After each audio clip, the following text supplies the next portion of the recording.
हरे कृष्णा। तो आज आप सब जानते हैं विशेष अवसर है। आज क्या है? एकादशी व्रत महोत्सव। हाँ, व्रत है। और एकादशी महात्म्य में पढ़ रहा था कि जो आज की एकादशी है उसको क्या कहते हैं? अमाला की एकादशी।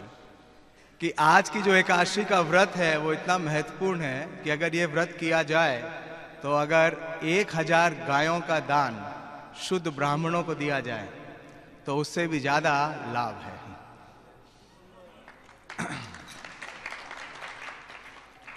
तो एकादशी के दिन हम श्रील प्रभुपाद जी के लीलामृत से पढ़ते हैं और हमारे पूर्ववर्ती आचार्य श्रील भक्ति विनोद ठाकुर ने एक बहुत विशेष भजन लिखा है, शुद्ध भगत, जो हम एकादशी के दिन गाते हैं।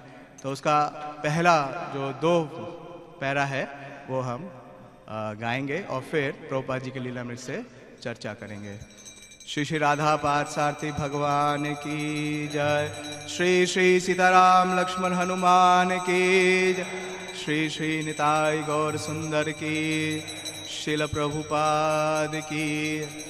शुद्ध भगत चरण रेणु भजन अनुकूल।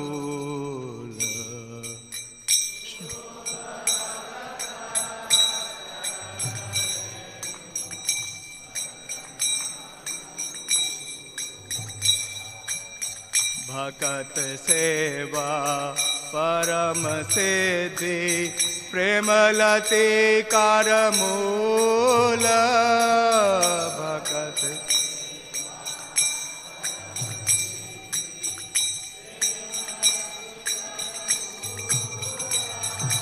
शुद्ध भगत चरण रेणु भजन अनुकूल।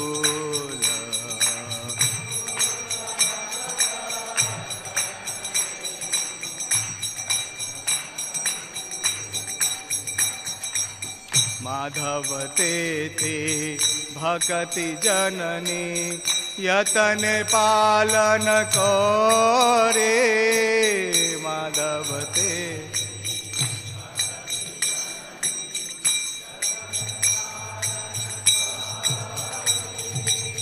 कृष्ण वसते वसति बोले। कृष्ण परम आदर बोरे।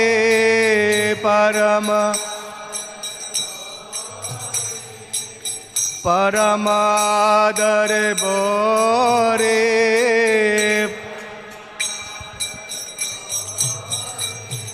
शुद्ध भगत चरण रेणु भजन अनुकूल।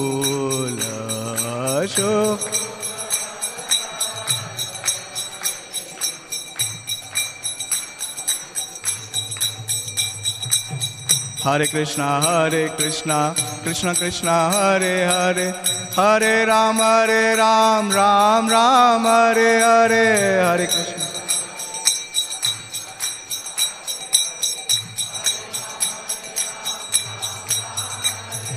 हरे कृष्ण हरे कृष्णा कृष्ण कृष्ण हरे हरे, हरे राम राम राम हरे हरे।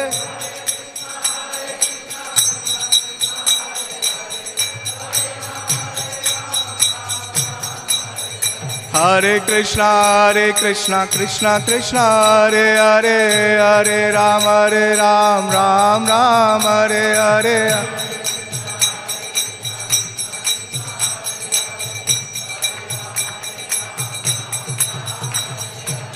शुद्ध भगत चरण रेणु भजन अनुकूल।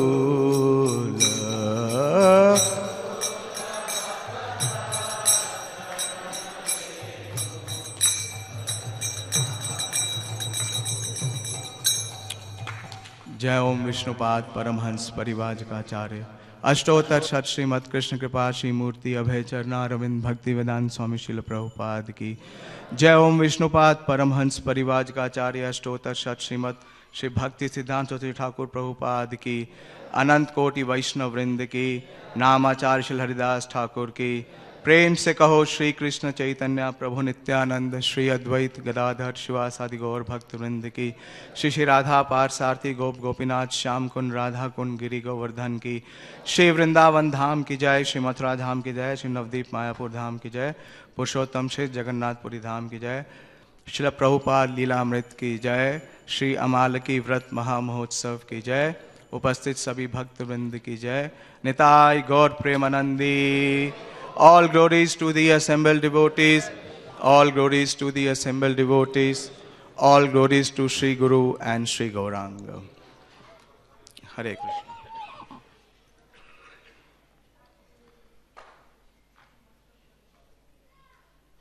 जैसे कि अपने मंदिर में ये एक प्रावधान है, एक नियम है कि हर एकादशी के दिन हम श्रील प्रभुपाद जी के लीलामृत से श्रवण करते हैं और ये बहुत विशेष है। क्यों? लीलामृत। हम देखते हैं कि भगवान जो कार्य करते हैं उसको क्या बोलते हैं हम? लीला। लेकिन भगवान के जो शुद्ध भक्त हैं, प्रभुपाद जी अपने एक तात्पर्य में क्या अपने लेख में लिख रहे हैं भक्ति रसामृत सिंधु के 25वें अध्याय में, जिसमें कि शुद्ध भक्तों का वर्णन किया गया है और विशेष रूप से उन भक्तों का वर्णन कर रहे हैं कि जिन्होंने कि परफेक्शन अटेन कर ली है, जो कि नित्य सिद्ध हैं। तो प्रभुपाद जी लिखते हैं कि जिस प्रकार से भगवान श्री कृष्ण भगवद गीता में बोलते हैं कि जन्म कर्म च में दिव्यम, भगवान का जन्म और उनका कर्म दोनों ही क्या है? दिव्य है, यानी लीला है। इसी प्रकार से जो भगवान के नित्य सिद्ध परिकर हैं, जो उनके एसोसिएट्स हैं, उनका जन्म और कर्म भी क्या है? वो दिव्य है। उसे कभी भी भौतिक स्तर पे नहीं मानना चाहिए।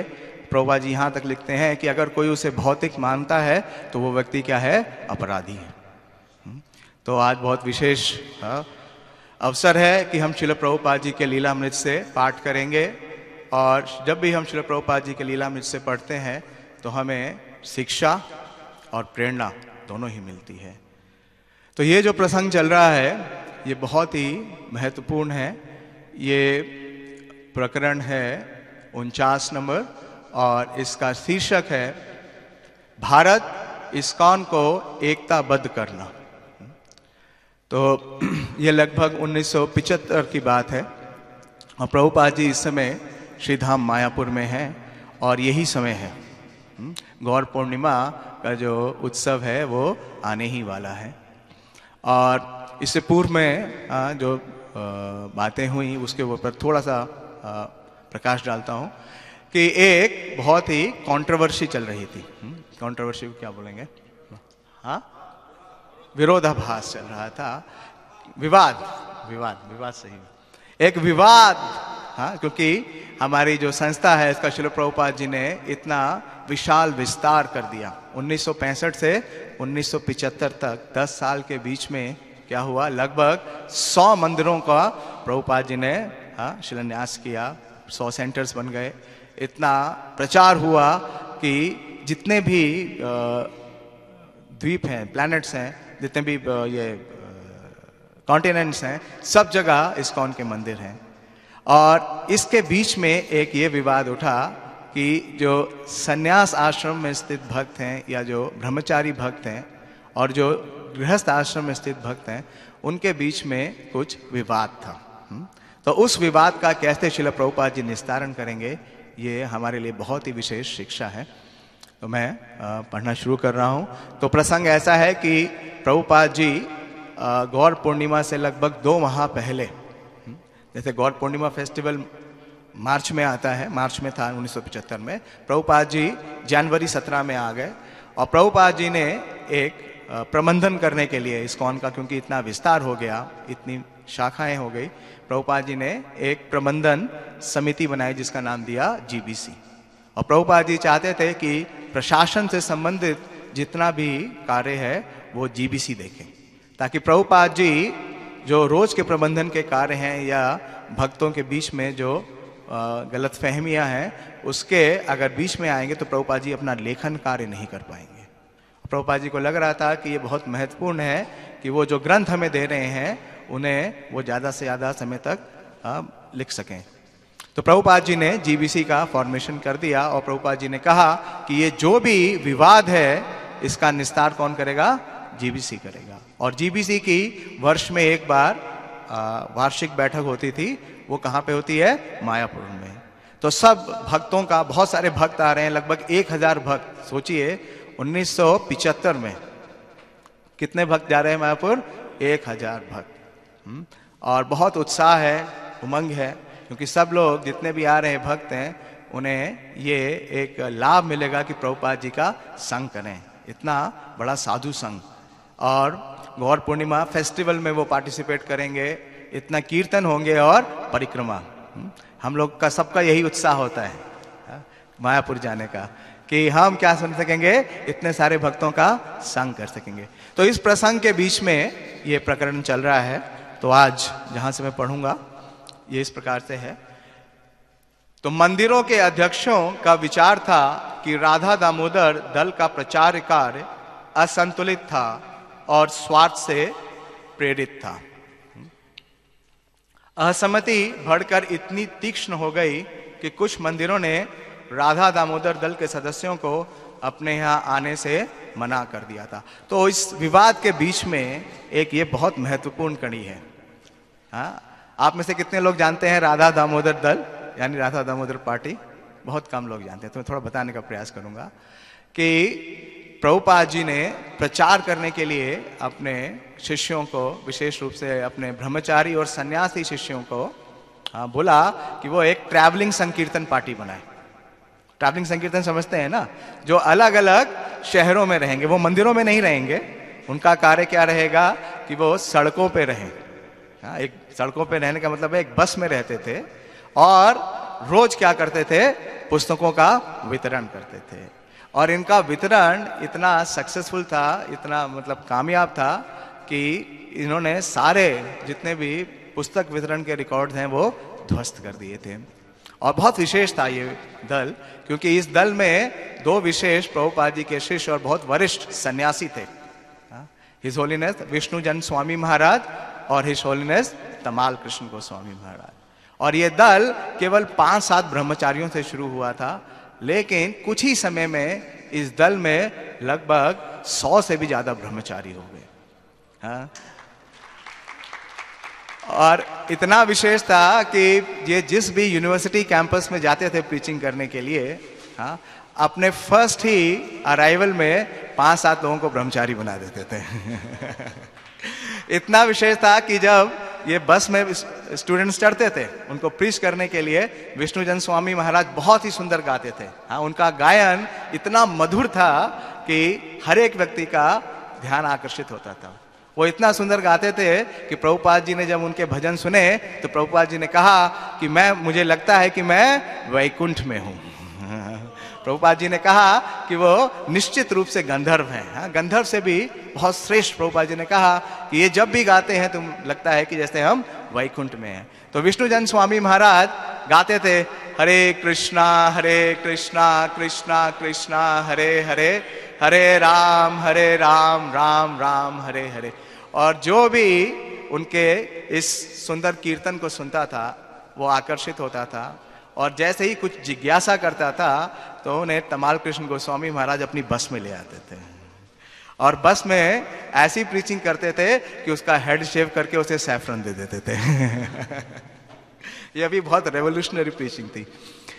तो फिर जब ये ट्रैवल करते थे, तो जैसे आप लोग, हमारे यहाँ भी ट्रैवलिंग संकीर्तन पार्टी है, गोपी भाव प्रभु का है, हाँ, गुड़गांव गए। अच्छा, बाकी कई भक्त हैं जो ट्रैवल करते हैं, तो अलग अलग शहरों में जाते थे। और प्रभुपाद जी ने अमेरिका के हर प्रमुख शहर में इस्कॉन का मंदिर स्थापित कर दिया था। तो वहां के जो उन लोकल मंदिरों के जो अध्यक्ष थे, उन्हें कई बार लगता था कि ये जो ट्रैवलिंग करने वाले भक्त हैं, जब ये आते हैं तो हमारी जो बुक्स की सेल है वो बंद हो जाती है। तो इस प्रकार से उनके मन में कुछ विचार था, कुछ विवाद था। तो इसलिए वो जो अध्यक्ष थे, मंदिरों के अध्यक्ष, कई अध्यक्ष क्या थे इस ट्रैवलिंग संकीर्तन पार्टी से सहमत नहीं थे। तो इसी की पृष्ठभूमि में ये चल रहा है। तो असहमति इतनी बढ़ गई और इतनी तीक्ष्ण हो गई कि कुछ मंदिरों ने राधा दामोदर के दल के सदस्यों को अपने यहाँ आने से मना कर दिया और कुछ ने राधा दामोदर मंदिर के सन्यासियों को, मंदिर लिखा है, ये दल होना चाहिए, मंदिर दल के सन्यासियों यानी कि तमाल कृष्ण गोस्वामी महाराज और विष्णुजन महाराज को अपने यहाँ व्याख्यान देने पर प्रतिबंध लगा दिया। ना तो आ सकते और ना ही कुछ बता सकते। मंदिर के लोग इन ग्रस्तों की ओछी बुद्धि और आसक्ति के इसका एक और प्रमाण मानते थे, लेकिन जो राधा दामोदर दल के जो भक्त नहीं थे।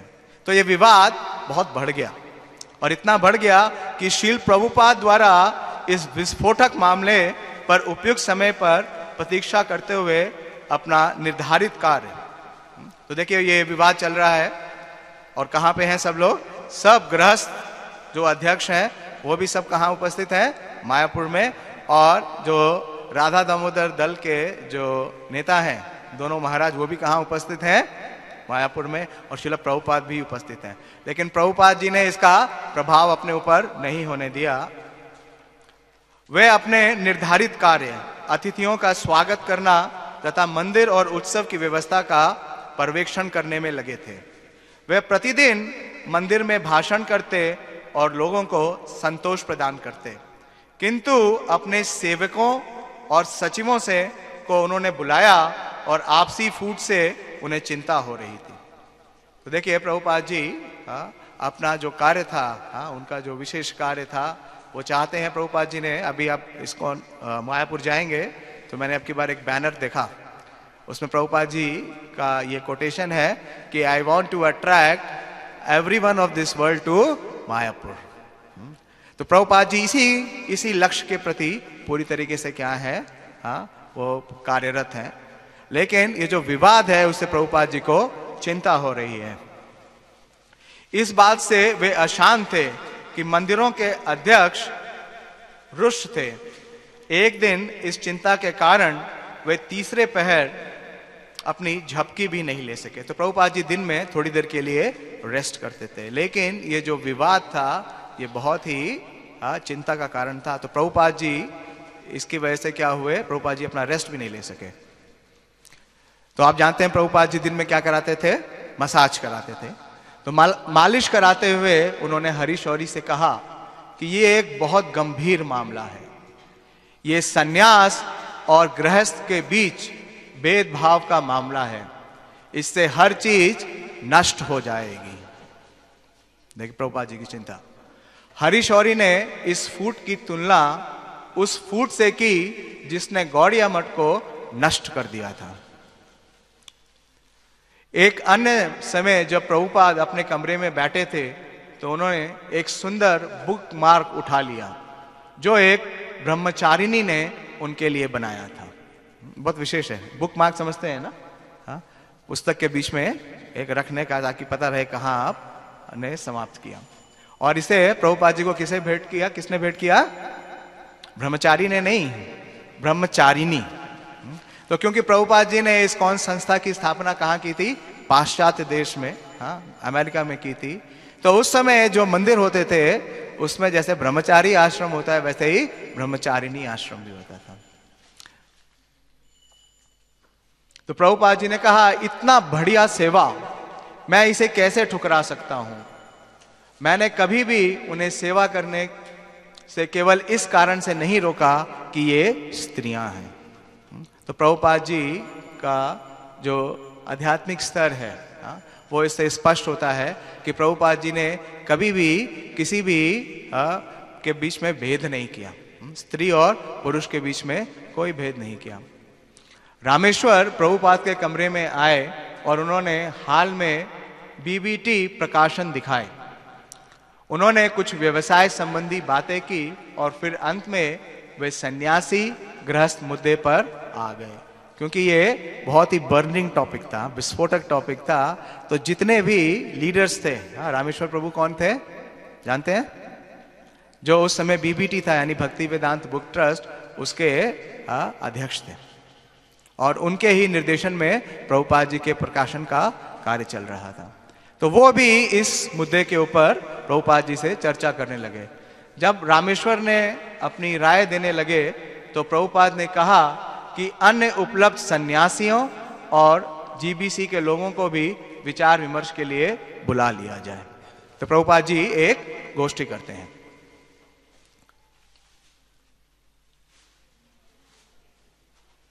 रामेश्वर मंदिर के पक्ष ले रहा था और उन्होंने वित्तीय और व्यवहारिक समस्याओं का वर्णन किया, जिसका सामना मंदिर को उनके आदमियों तथा राधा दामोदर पार्टी के चले जाने से करना पड़ता था। कुछ लोग मंदिरों को छोड़कर चले जाते तो मंदिर में पुस्तक वितरण का कार्य हास हो जाता का मतलब है एकदम रुक जाता या कम हो जाता।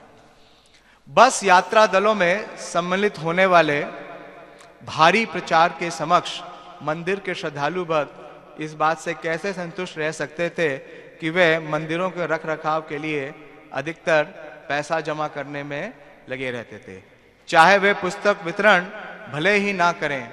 मंदिर के भक्त तो पुस्तक वितरण के से मिलने वाले आनंद को भी इच्छुक थे, किंतु यात्रा दलों की अपंग करने वाली बाजियों से अब वे आनंद अधिकाधिक कठिन होते जा रहा था।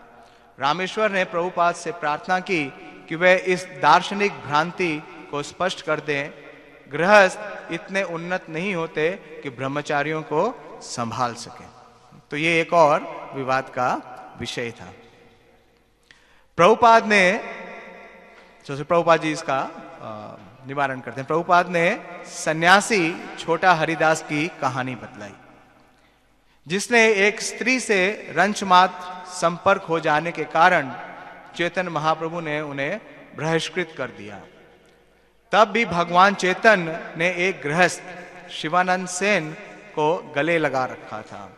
तो प्रभुपाद जी ये चैतन्य महाप्रभु की लीला से बतलाते हैं, ये सिद्धांत बतला रहे हैं और लीला बतला रहे हैं कि एक सन्यासी थे जो कि चैतन्य महाप्रभु के समय थे, उनके पार्षद, आपने सुना होगा छोटा हरिदास, हरिदास ठाकुर नहीं, दूसरे छोटा हरिदास जो महाप्रभु के निकट ही रहते थे। कहाँ पे?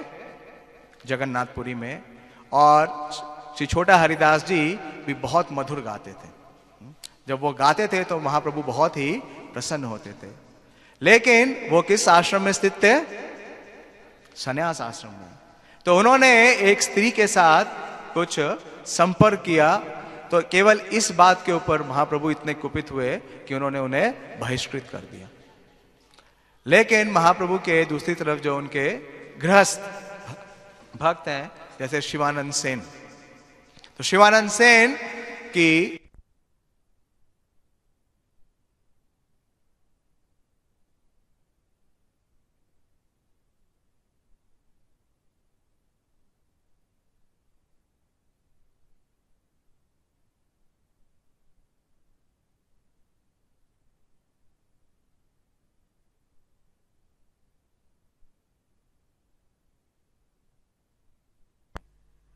और ये आने वाले बालक कौन बनते हैं? कवि कर्णापुर।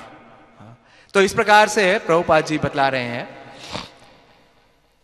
ये सुनकर कि शिवानंद सेन की स्त्री गर्भवती थी, प्रभुपाद ने कहा यद्यपि भगवान चैतन्य ने अपने सन्यासियों से जो संबंध था वह गृहस्थों के संबंध से भिन्न था, फिर भी दोनों ही दिव्य थे। गृहस्थों को अपने पारिवारिक कर्तव्यों का निर्वाह करने के लिए कृष्ण चेतना में संतान पैदा करने के लिए प्रोत्साहित किया जाना चाहिए। कमरे में उपस्थित सन्यासियों को संबोधित करते हुए प्रभुपाद ने कहा कि गृहस्थों के कार्यकलापों की इतनी लंबी चर्चा करना उन सन्यासियों के लिए सर्वथा अनुपयुक्त था। इसका तात्पर्य यह था कि गृहस्थों की अपेक्षा सन्यासी यौन संबंध के विषय में अधिक सोच रहे थे। यदि सन्यासी विवाहित जीवन के विषय में दिन भर बातें करते रहेंगे तो वे प्रदूषित हो जाएंगे। तो प्रभुपाद जी ने सावधान किया, दोनों को, सन्यासियों को भी और ब्रह्मचारियों को भी। वे अपनी बात को स्पष्ट करने के लिए प्रभुपाद जी ने एक कहानी सुनाई। एक बार दो ब्राह्मण एक नदी को पार करने के लिए गए और वहां पर उन्हें उस नदी के तट पे एक स्त्री मिली। उस स्त्री ने निवेदन किया कि आप मुझे नदी पार करने में सहायता करें। अतएव एक ब्राह्मण ने अपनी पीठ पे बैठाकर उसे ले जाने के लिए राजी हो गए और दूसरे ब्राह्मण को इससे बहुत आघात पहुंचा, किंतु उसने कुछ कहने से अपने आप को रोका। नदी पार करने के बाद स्त्री ने दोनों का धन्यवाद दिया और वह राह चली गई। दोनों ब्राह्मण अपने राह पर आगे बढ़ते रहे, किंतु ब्राह्मण घंटों तक इस घटना की बात कर रहा था। उसने कहा, तुमने उस स्त्री को अपने पीठ पर बैठाया और अपना शरीर स्पर्श कर दिया, और आगे भी वह इसी प्रकार की बातें करता रहा। अंत में पहले ब्राह्मण ने उसे ठीक कर दिया। उसने कहा कि मैंने तो उस स्त्री को अपनी पीठ पर 10 मिनट तक ढोया था, किंतु तुम तो अपने मन में उस स्त्री को 3 घंटे से ढो रहे हो।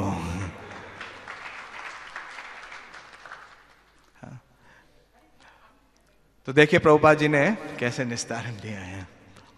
मंदिर अध्यक्षों में जयद्वैत, जो कृष्ण भावनामृत दर्शन के एक विशेषज्ञ ब्रह्मचारी थे, प्रभुपाद के समक्ष अपना पक्ष प्रस्तुत करने के लिए चुना गया। तो जयद्वैत स्वामी महाराज, उन्हें जो मंदिर के अध्यक्ष थे, उन्होंने अपना पक्ष प्रस्तुत करने के लिए आगे किया। समान दृष्टिकोण वाले कुछ जीबीसी सदस्यों ने भी उनके साथ गए, और चूंकि विरोध राधा दामोदर दल के विपक्ष में था, इसलिए तमाल कृष्ण गोस्वामी भी अपने दल का बचाव करने के लिए वहां उपस्थित हो गए। राधा दामोदर दल के अनेक सदस्य, जो साल भर की कड़ी संकीर्तन सेवा के बाद आध्यात्मिक आनंद की आशा से मायापुर आए थे, अपने आलोचना सुन रहे थे और प्रतिशोध लेना चाहते थे। तो विस्फोटक स्थिति है। उत्सव के आह्लादकारी आध्यात्मिक वातावरण के लिए राजनीतिक फूट का खतरा उत्पन्न हो गया था। तो बहुत ही गंभीर विषय था। जयद्वैत ने प्रभुपाद को बताया कि मंदिर अध्यक्षों को ऐसा लगता है कि ये प्रचार कि गृहस्थ ब्रह्मचारियों का नेतृत्व के लिए अयोग्य है, केवल एक चाल थी। असली मुद्दा आदमियों और धन का था।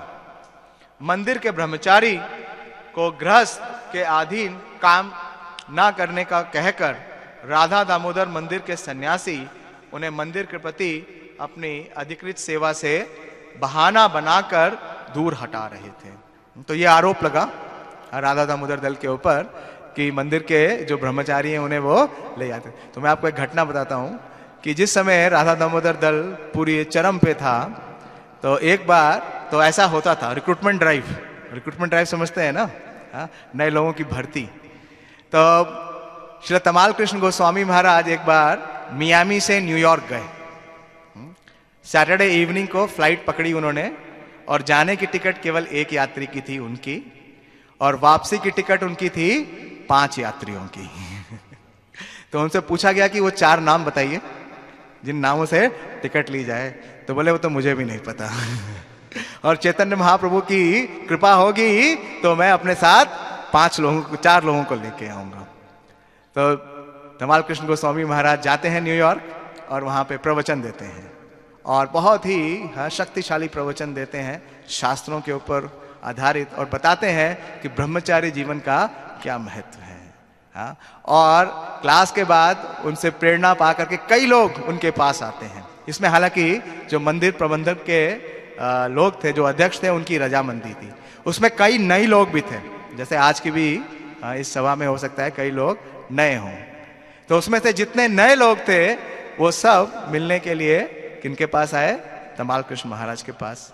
और तमाल कृष्ण महाराज ने उन्हें कन्विंस किया कि वो उनके साथ राधा दामोदर दल में जाए। और जब तमाल कृष्ण महाराज वापस लौटे तो उनके साथ 4 नए लोग थे।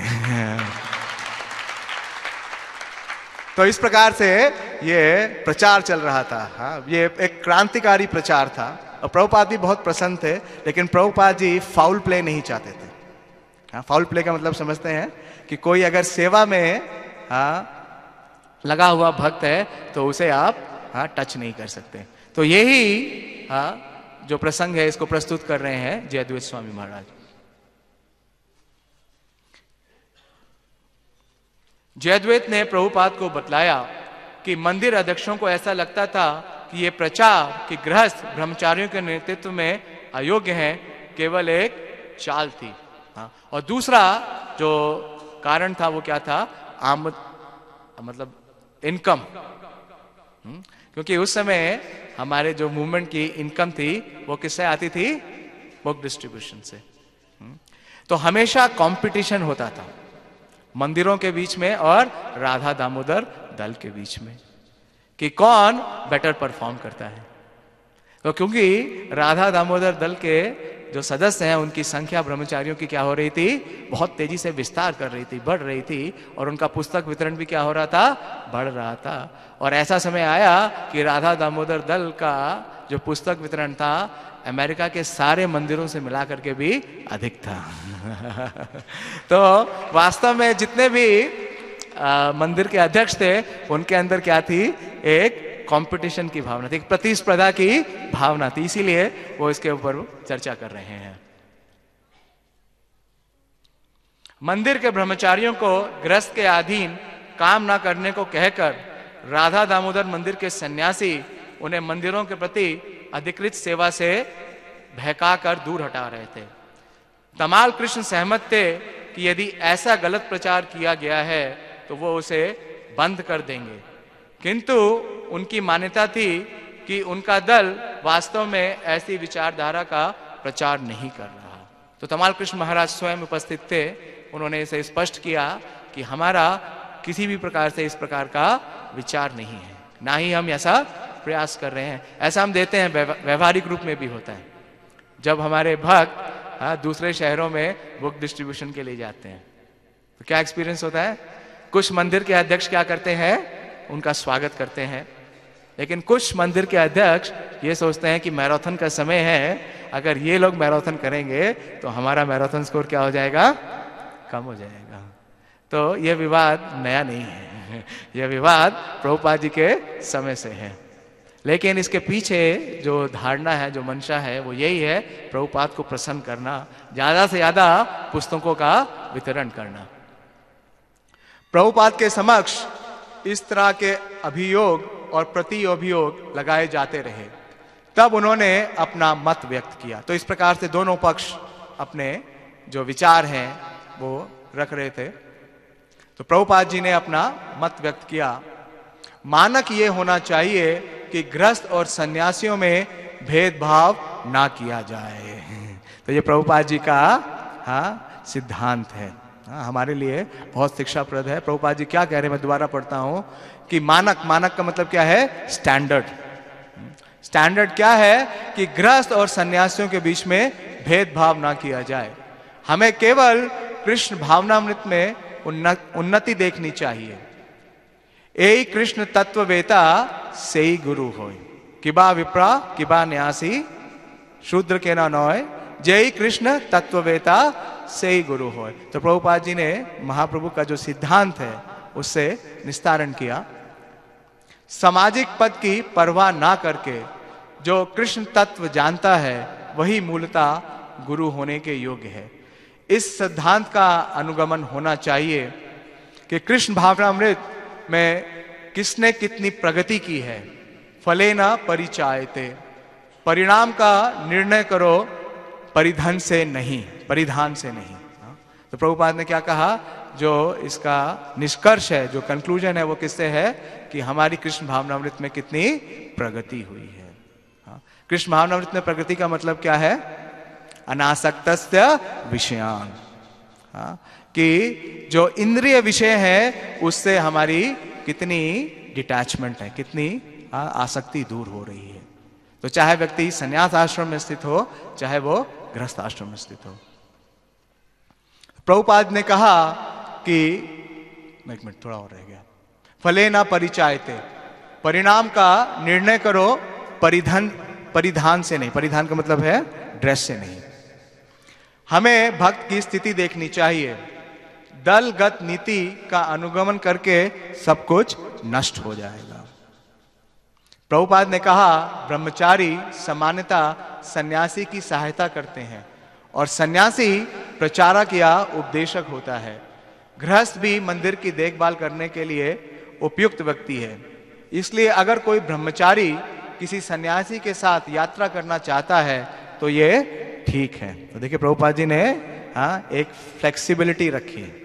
प्रभुपाद जी ने कहा कि ये स्वाभाविक है कि ब्रह्मचारियों का जो आकर्षण है किसके प्रति है? सन्यासियों के प्रति। इसलिए अगर कोई ब्रह्मचारी किसी सन्यासी के साथ यात्रा करना चाहता है तो वह ठीक है। प्रभुपाद ने कहा, किंतु यदि उसके ऊपर कोई जिम्मेदारी है तो उसे जरूर रुक जाना चाहिए। तो अगर आपके पास मंदिर में निर्धारित सेवा है तो आप छोड़ के नहीं भाग सकते हैं। ये बहुत विशेष सिद्धांत है जिस पे प्रभुपाद जी बल दे रहे हैं। तो प्रभुपाद जी को अगर हमें प्रसन्न करना है तो जो सेवा हमें निर्धारित की गई है उस सेवा में हमें क्या रहना चाहिए? स्थित रहना चाहिए, भागना नहीं चाहिए।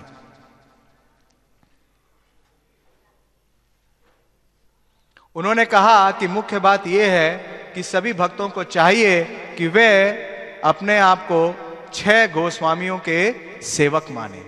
भक्तों के सामने ये सारी समस्या इसलिए उठी हुई थी क्योंकि सब भूल गए थे कि हम कृष्ण के सेवक हैं। तो प्रभुपाद जी ने बताया कि इस सारे विवाद का जो जड़ है, जो मूल कारण है, वो क्या है? सेवा भावना की कमी। और विशेष रूप से क्या भावना? कि जीवेर स्वरूप होए कृष्णेर नित्यदास। तो कितना व्यवहारिक है। आज भी सारी समस्याओं का जो जड़ है उसका कारण केवल यही है कि हम अपने आप को दास की जो भावना है उसको भूल करके कौन सी भावना को स्वीकार कर लेते हैं? प्रभु की। प्रभु बनना चाहते हैं। प्रभुपाद ने आगे कहा, ऐसा नहीं है कि एक विशेष प्रकार की सेवा सन्यासी के लिए अथवा गृहस्थ के लिए है। भक्तों को कृष्ण दास होना चाहिए।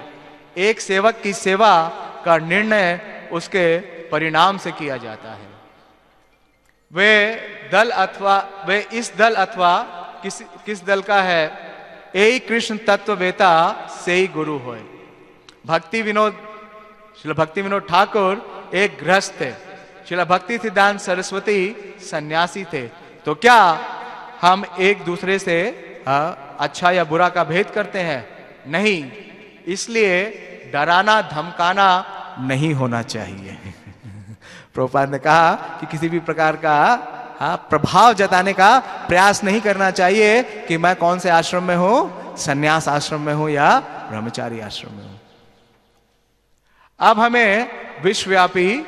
हम विश्वव्यापी संस्था बन गए। तो प्रभुपाद जी ने हमें क्या किया? सावधान किया कि इस प्रकार से हमें अपने गुट नहीं बनाने चाहिए या विभाजन नहीं करने का प्रयास करना चाहिए। प्रभुपाद आगे कहते गए, प्रभुपाद ने इस बार इस श्लोक को दोहराया, किबा विप्रा किबा न्यासी शूद्र के ना नोय, जय कृष्ण तत्ववेता से ही गुरु होय। इस प्रकार उन्होंने इस दावे का खंडन किया कि किसी भक्त की योग्यता का निर्णय उसके वर्णाश्रम से होता है। प्रभुपाद ने जोर देकर कहा कि जो कृष्ण तत्ववेता है वह कृष्ण की सेवा में निरंतर लगा है, वही व्यक्ति सच्चा भक्त है। तो प्रभुपाद जी ने बताया कि वास्तव में उन्नति का जो मानक है या सिद्धांत है वो क्या है? जो कृष्ण के तत्व का वेता है। और तत्व क्या है? कि वो अपने को क्या समझता है? कृष्ण का दास। तो जिसको ये रियलाइजेशन या साक्षात्कार हो गया है वो वास्तव में क्या है? उन्नत है। प्रभुपाद ने कहा कि एक सन्यासी उपदेश कर सकता है किंतु वह व्यवस्था भी देख सकता है। एक गृहस्थ व्यवस्था देख सकता है किंतु वह उपदेश भी कर सकता है। तो हम देखते हैं कि प्रभुपाद जी के कई गृहस्थ भक्त जिन्होंने बहुत ही प्रभुपाद जी का सहयोग किया, विशेष सहयोग किया प्रभुपाद जी के इस आंदोलन के प्रचार के लिए। मैं आपको 2 घटना बताने का प्रयास करूंगा। विशेष रूप से जब प्रभुपाद जी ने अमेरिका में, न्यूयॉर्क में अपना पहला मंदिर स्थापित किया, आप जानते हैं सब, न्यूयॉर्क के अंदर पहला मंदिर स्थापित किया, और 1966 में प्रभुपाद जी ने जन्माष्टमी के समय अपने जो उनके पास आने वाले अमेरिकन युवक और युवती थे उन्हें दीक्षित किया। और प्रभुपाद जी ने दीक्षा देने के जस्ट नेक्स्ट डे अपने जो दीक्षार्थी थे उसमें से एक प्रभु जी यानी कि मुकुंद और दूसरे जानकी माता जी, दोनों का विवाह संस्कार किया। तो एक सन्यासी कभी भी विवाह संस्कार नहीं करता। प्रभुपाद जी कई जगह लिखते हैं कि उन्हें कई बार आलोचना सहन करनी पड़ती है कि प्रभुपाद जी ने ये कार्य किया, लेकिन ये कार्य प्रभुपाद जी ने क्यों किया? प्रचार करने के लिए। और देखिए इसका असर क्या है कि प्रभुपाद जी शुद्ध कृष्ण भावनामृत का आंदोलन का प्रचार कर रहे थे कि ये दोनों जो उनके शिष्य थे, पति और पत्नी जानकी और मुकुंद महाराज, ये शादी के बाद जैसे लोग कहाँ जाते हैं, यात्रा के लिए जाते हैं, घूमने के लिए जाते हैं ना, तो इनके मन में भी तो अमेरिकन है, उनका तो इस चीज में हमसे कई आगे विकास है, तो वो भारत आना चाहते थे शादी के पश्चात। और प्रभुपाद जी के हृदय में इच्छा क्या थी कि अमेरिका में प्रचार हो।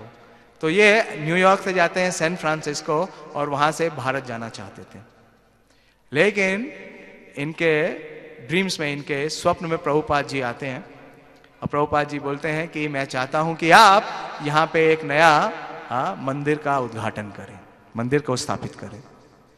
तो ये दोनों जो प्रभुपाद जी के बिल्कुल नए शिष्य हैं, अभी कुछ ज्यादा जानते नहीं, प्रभुपाद जी से संपर्क में आए हुए केवल कुछ महीने हुए हैं, और देखिए इनकी त्याग और इनका संयम कि इन्होंने अपना भारत जाना कैंसिल कर दिया और वहीं रुक करके 2 महीने के अंदर सैन फ्रांसिस्को में नया केंद्र स्थापित कर दिया।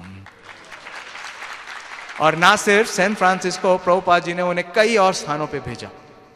प्रभुपाद जी ने जब यूरोप में, लंदन में प्रभुपाद जी चाहते थे, मतलब प्रभुपाद जी के गुरु महाराज चाहते थे कि लंदन के अंदर कृष्ण भावनामृत का एक केंद्र होना चाहिए जहां से बहुत प्रचार हो। और इस प्रयास के लिए श्रील भक्ति सिद्धांत सरस्वती ठाकुर ने अपने बड़े वरिष्ठ सन्यासियों को लंदन भेजा था। कब? 1930 के लगभग। लेकिन ये सन्यासी क्या हुए? सफल नहीं हुए, ये सब वापस आ गए। और प्रभुपाद जी ने 1970 में अपने 3 गृहस्थ भक्तों को, मतलब जानकी माता जी और मुकुंद महाराज और श्याम सुंदर प्रभु और मालती माता जी और गुरुदास प्रभु और यमुना माता जी, इन तीनों को लंदन भेजा। कहां से? अमेरिका से। और इन तीनों गृहस्थ भक्तों ने इतना तपस्या किया और वो चाहते थे कि जो उनके गुरु महाराज श्रील प्रभुपाद जी चाहते हैं कि प्रचार हो, तो उन्होंने लंदन में प्रचार की स्थापना करने के लिए प्रभुपाद जी की बहुत विशेष सहायता की, और थोड़े ही समय में लंदन में कृष्ण भावनामृत का एक विशेष मंदिर की स्थापना हो गई। तो प्रभुपाद जी जानते हैं कि उनके गृहस्थ भक्त भी क्या है, सन्यासियों से कम नहीं है।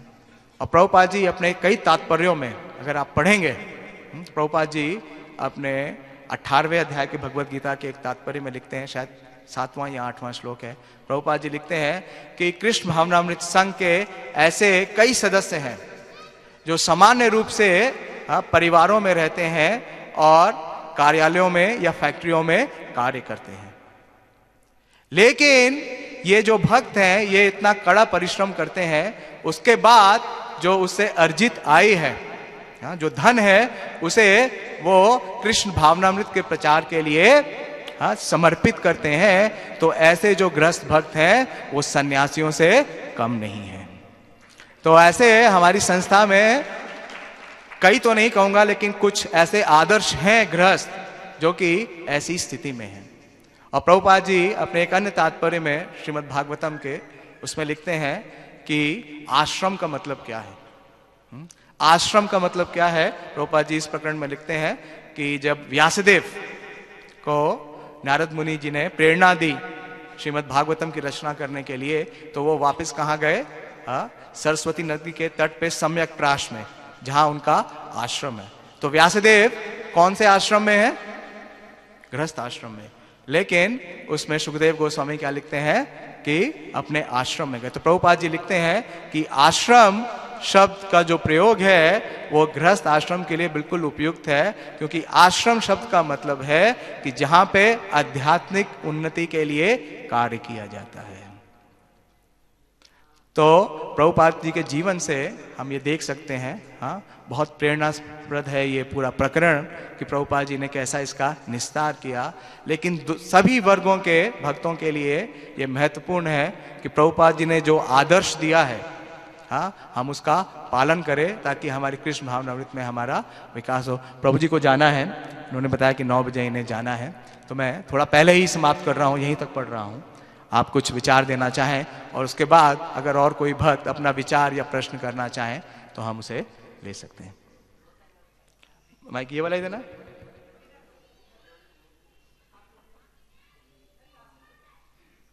काम नहीं कर रहा, ये ले जाइए।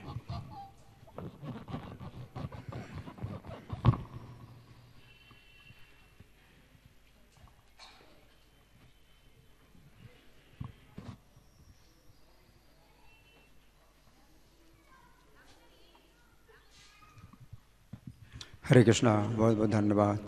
तो ये जो प्रकरण चल रहा है प्रभुपाद लीलामृत में, तो ये बहुत ही महत्वपूर्ण प्रकरण है और बड़ा गंभीर है, बहुत गहरा है। और प्रभुपाद इस विषय में बहुत चिंतित भी हो गए थे, क्योंकि उनके ही सामने जब उनके गुरु महाराज भक्ति सिद्धांत सरस्वती ठाकुर थे, तो उन्होंने बताया था कि आग लगेगी, मठ में आग लगेगी। तो भक्ति सिद्धांत सरस्वती ठाकुर के जितने भी मठ थे, तो उनमें तो कोई गृहस्थ था ही नहीं, सब ब्रह्मचारी या सन्यासी ही थे। लेकिन उनमें भी जो है क्या हो गई, कुछ फूट हो गई, और भक्ति सिद्धांत सरस्वती ठाकुर ने कहा कि ये जो है आग लगेगी। और भक्ति सिद्धांत सरस्वती ठाकुर जब चले गए, शरीर छोड़ के चले गए, तो फिर गौड़ी मठ के कई टुकड़े हो गए। तो प्रभुपाद के सामने ही ये घटना हुई। तो प्रभुपाद ने सब कुछ देखा, तो प्रभुपाद को बहुत चिंता थी कि अब यहाँ तो और ज़्यादा खतरा है, क्योंकि यहाँ तो गृहस्थ सन्यासी ब्रह्मचारी गृहस्थ सब हैं, जबकि वहाँ भक्ति सिद्धांत सरस्वती ठाकुर के मठों में कोई गृहस्थ नहीं था। वो मठ इसलिए मठ कहे जाते। तो प्रभुपाद के लिए बहुत बड़ी चिंता हो गई। तो इसमें बताया, प्रभु जी ने पढ़ा कि प्रभुपाद उस समय झपकी भी नहीं ले पाए। दोपहर में झपकी लेते, थोड़ा सा झपकी लेते, झपकी भी नहीं ले पाए। और प्रभुपाद इस कौन में ना हो। प्रभुपाद को भगवान गीता में कहते हैं ददामि बुद्धि योगम तम। तो वो बुद्धि योग जो है प्रभुपाद को जो है भगवान ने दिया, और इस तरह से प्रभुपाद ने शब्द बोले जिनसे कि सब मतभेद दूर हो गए, और जो मूल जो चेतना है, कृष्ण चेतना है, और उसकी जो नींव है वो मजबूत हो गई। तो प्रभुपाद ने इस्कॉन की जो नींव है वो बहुत मजबूत बनाई कि हम शरीर नहीं है। तो इतने जो है प्रभुपाद ने अपने पुस्तकों में तात्पर्य लिखे हैं, जहाँ उनको अवसर मिलता है तो तात्पर्य में वो इस बात की चर्चा बहुत करते हैं कि हम ये शरीर नहीं है। और इस आधार पर प्रभुपाद ने फिर हम शरीर नहीं हैं, फिर हम कुछ अंतर है, कोई सन्यासी, कोई गृहस्थ, कोई विरक्त है, कोई गृहस्थ है, तो इसमें भी अंतर फिर जो पैदा हो गया। तो इसमें भी प्रभुपाद ने फिर यही कहा, यही कृष्ण तत्व वेता से ही गुरु हो, जो कृष्ण के तत्व को जानता है वो गुरु है। तो प्रभुपाद ने मतलब बड़ी निपुणता के साथ में ये जो विवाद है इसका जो है हल किया, और किसी को बुरा भी ना लगे, क्योंकि जो मूल उद्देश्य है, मूल लक्ष्य है, उसी को ही प्रभुपाद ने प्रकाश डाला, उसी पर ही प्रकाश डाला प्रभुपाद ने। तो उस समय जो गृहस्थ लोग थे वो मंदिर चलाते थे, और मंदिर जब चलाते हैं तो बहुत पैसे की जरूरत पड़ती है मंदिर चलाने के लिए। तो उनकी चिंता है मंदिर चले, पुस्तक वितरण हो या ना हो, लेकिन मंदिर के लिए पैसा आए, वो मंदिर चलाना है, पैसे की बहुत आवश्यकता है। लेकिन जो राधा दामोदर दल है तो वहाँ जो है मतलब मंदिर तो कोई चलाना नहीं है, केवल पुस्तक वितरण करना है, अपना जो है कीर्तन करना है। तो उनको जो है मतलब पुस्तक वितरण करने का बहुत अवसर मिलता है, बहुत समय मिलता है। जबकि मंदिर में जो है कई प्रकार की सेवाएं होती हैं, तो हर व्यक्ति पुस्तक वितरण कर नहीं सकता और पैसे की ज़्यादा आवश्यकता है। और यहाँ पैसे की ज़्यादा आवश्यकता नहीं है, क्योंकि मंदिर चलाना नहीं है, केवल बस में जो है यात्रा करना है और वो करना है। तो इस विषय में जो है फिर एक नफ़रत पैदा हो गई, सन्यासियों को नफ़रत पैदा हो गई। तो वो जो है किसी भी मंदिर में जाएं और ब्रह्मचारी को जो है वो मतलब विश्वस्त कर लेते थे कि तुम्हें ब्रह्मचारियों के साथ रहना चाहिए, गृहस्थों के अधीन नहीं रहना चाहिए। तो गृहस्थों के प्रति एक बड़ी जो है नफ़रत की भावना पैदा हो गई। और गृहस्थों को जो है सन्यासियों से नफ़रत हो गई, क्योंकि उनके ऊपर भार है मंदिर चलाने का। तो दोनों अपने अपने पक्ष में, मतलब उनका पक्ष था, अपना अपना एक पक्ष था, और दोनों का जो पक्ष है वो महत्वपूर्ण था। लेकिन उस दोनों के पक्षों को जो है प्रभुपाद ने किस प्रकार से जो है मूलभूत सिद्धांत के द्वारा जोड़ा और उसको जो है समन्वय किया, उन दोनों के बीच में विवाद को जो है दूर किया, तो वो प्रभुपाद की योग्यता थी। और भगवान ने उनको ऐसी बुद्धि दी कि जय कृष्ण तत्ववेत्ता। उन्होंने, प्रभुपाद ने कहा कि छोटा हरिदास सन्यासी थे, लेकिन स्त्री से उन्होंने चर्चा की तो इसमें प्रभुपाद ने चैतन्य महाप्रभु ने त्याग कर दिया। तो अगर सन्यासी लोग गृहस्थों से नफरत करते हैं तो इसका मतलब है कि वो जो है चिंतन कर रहे हैं, भौतिक जीवन का चिंतन कर रहे हैं, स्त्री पुरुष के जीवन का चिंतन कर रहे हैं। और प्रभुपाद ने बड़ा अच्छा जो है एक उदाहरण, जो कथा सुनाई, घटना बताई, तो बहुत अच्छा उदाहरण है कि उस ब्राह्मण ने कहा कि मैंने तो उस माता जी को जो है छोड़ दिया था, 10 मिनट के बाद ही छोड़ दिया था, उतार दिया था अपनी पीठ से, और तुम जो है अपने मन में अभी तक जो है उनको रखे हुए, उस माता जी को अपने मन में रखे हुए हो। तो इसका मतलब यही है कि हमें कृष्ण को केंद्र बनाना चाहिए, कृष्ण कथा को केंद्र बनाना चाहिए, और अपनी सेवा में हम जो है मतलब बड़े गंभीर रहें। और बाकी जो है ये है ही नहीं किसी प्रकार से कि भाई ये गृहस्थ है तो ये भक्ति में उन्नति नहीं कर सकता, तो ये नहीं है। तो बहुत अच्छा प्रभुपाद ने उदाहरण दिया कि वा विप्र की बाने ऐसी शूद्र के निन्नोय, जय कृष्ण तत्ववेता से ही गुरु है। तो ये जो कुछ ऐसी बातें हैं जिनसे कि हमारे दिमाग से वो जो विचार हैं कि मैं ये शरीर हूँ, या मैं इस आश्रम में हूँ, मैं सन्यासी हूँ, मैं ब्रह्मचारी हूँ, तो ये भी एक देहात्म बुद्धि एक प्रकार से हो गई कि सन्यासी ब्रह्मचारी का जो है एक भाव हो गया, और उसमें गृहस्थ है, ये गृहस्थ है, इसलिए ये जो है नफ़रत के योग्य है। मैं सन्यासी हूँ, मैं ब्रह्मचारी हूँ, तो मैं ज़्यादा योग्य हूँ। तो ऐसा कुछ नहीं है। ब्रह्मचारी भी जो है ब्रह्मचारी जीवन में भी वो जो है भक्ति में उन्नति कर सकता है, गिर सकता है, और गृहस्थ अपने गृहस्थ जीवन में भी भक्ति में उन्नति कर सकता है। तो ऐसा कोई कारण नहीं होता है कि ब्रह्मचारी है तो भक्ति में आगे बढ़ेगा ही, और गृहस्थ है तो भक्ति में जो आगे नहीं बढ़ेगा, ऐसा कोई कारण नहीं है।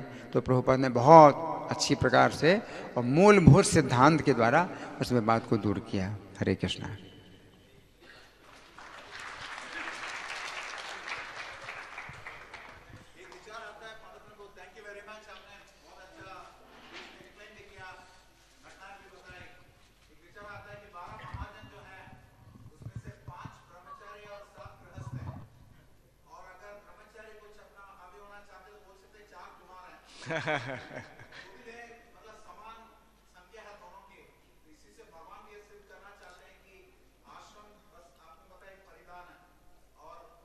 प्रभुपाद ने बताया।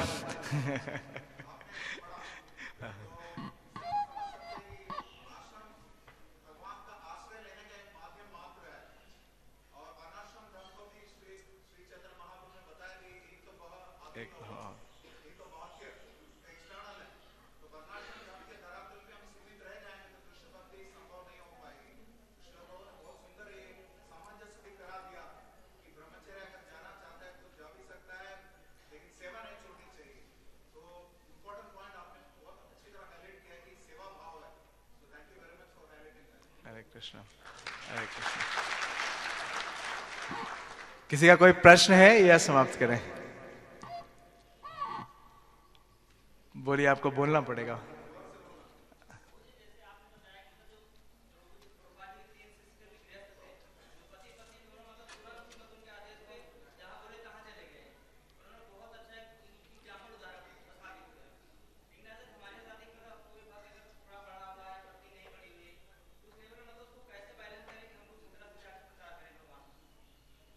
देखिए, अच्छा है आपके अंदर उत्साह है प्रचार करने का, लेकिन प्रचार करने के लिए पहले हमें क्या चाहिए? एम्पावरमेंट भी चाहिए।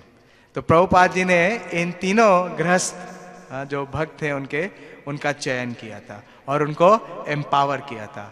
अगर उनके अंदर, जब भी हमारे गुरु से हमें आदेश मिलता है तो हमें उस निर्देश के साथ क्या मिलता है? सशक्तिकरण भी मिलता है, एम्पावरमेंट भी मिलता है।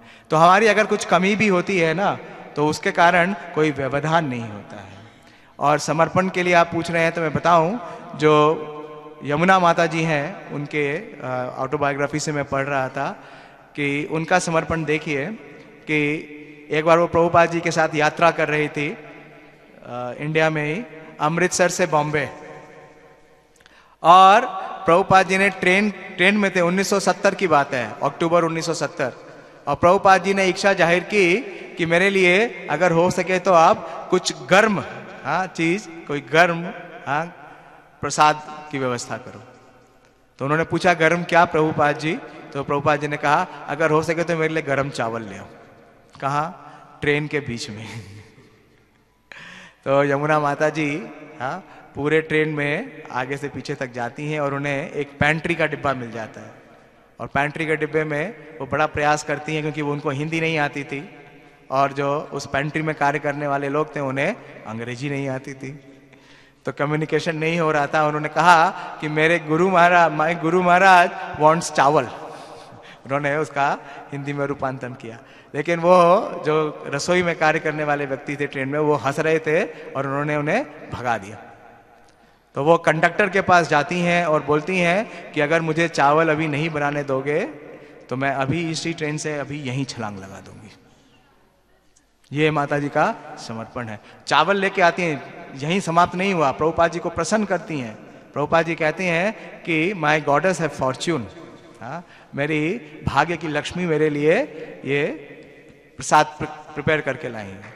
लेकिन जस्ट थोड़ी देर बाद, देखिए प्रकरण और समर्पण देखिए, जस्ट थोड़ी देर बाद दिल्ली का स्टेशन आता है, कुछ ही घंटों के बाद, और प्रभुपाद जी उन्हें बोलते हैं नीचे उतरो और दिल्ली में मंदिर स्थापित करो।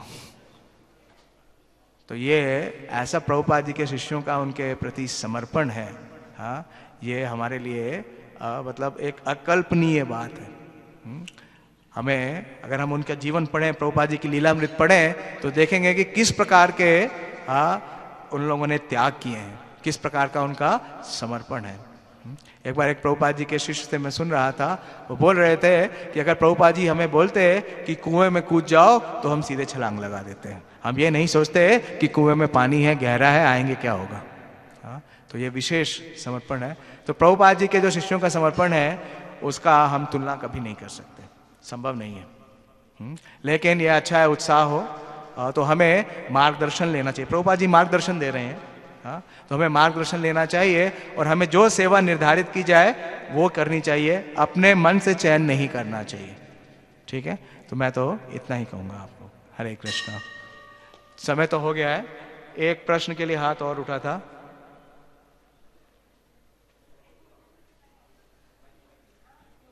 बोलिए प्रभु जी, अगर आप बोल सकते हैं तो थोड़ा जोर से बोलिए। माइक तो यहाँ पे एक ही है अभी फिलहाल। तो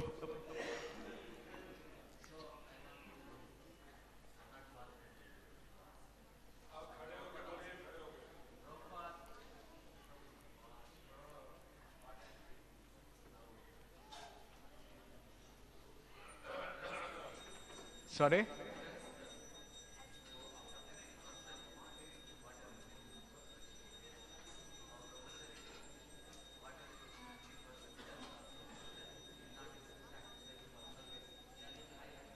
Sorry, I'm not able to hear. You said 50% grasp, दे नहीं पाते. He's not able to give.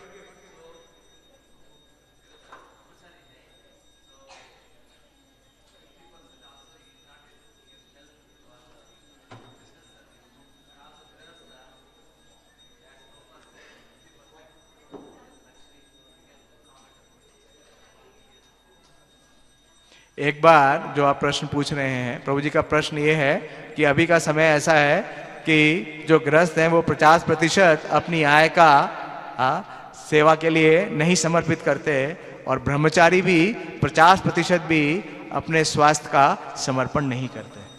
हाँ, तो ये क्या, ये वास्तव में आज की स्थिति है। तो हम देख सकते हैं कि हमारी स्थिति क्या है, गिरी हुई है। We are in a fallen condition of spiritual health. So we should at least endeavour, हमारा प्रयास होना चाहिए कि जो प्रभुपाद जी ने जो आदर्श दिया है हम वहां तक पहुंचने के लिए एटलीस्ट अटेम्प्ट करें। हमारे हृदय में एटलीस्ट डिजायर होनी चाहिए करने के लिए। अगर हम अर्नेस्टली डिजायर करेंगे तो प्रभुपाद जी की कृपा से, गुरु परंपरा की कृपा से ये संभव हो जाएगा। Thank you very much.